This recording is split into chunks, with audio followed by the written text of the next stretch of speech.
It is a political powder keg in the U.S., with more protests and altercations today in Minneapolis after an ICE officer shot and killed a woman in her car. Joining us now to discuss this is CTV political analyst Victor Henriquez. So, Victor, Homeland Security says the officer acted in self-defense, but many say the video shows she was merely trying to get out of there. The woman, Renee Good, was white. Do you think the protests and outrage will reach the magnitude of what we saw for the killing of George Floyd in Minneapolis in 2020, which was essentially a Black Lives Matter protest?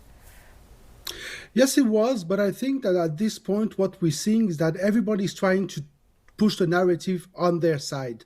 I heard, for example, today, J.D. Vance say that it wasn't acceptable, that people think that this woman was a victim.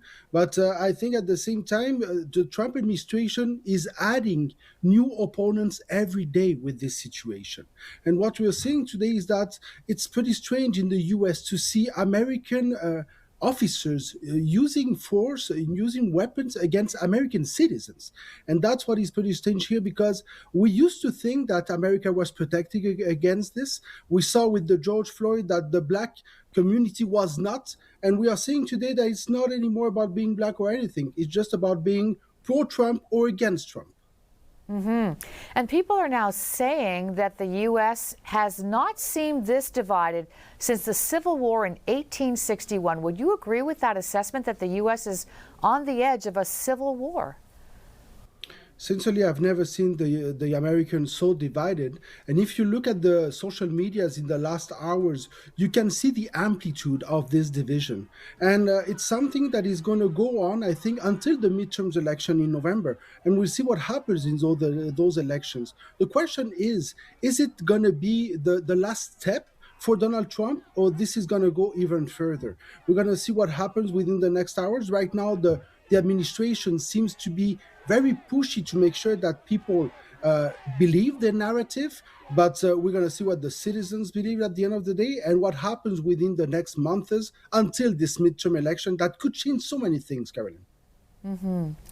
Okay, closer to home, let's talk about a situation now that's confronting François Legault. CAQ MNA François Tremblay was arrested yesterday with twice the legal limit of alcohol in his blood.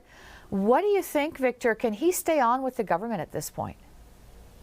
I see no reason why Premier Legault should keep this man in his team. I'm pretty sure we're going to have a new independent, which is going to bring to 10 the number of independents MNA we're going to have.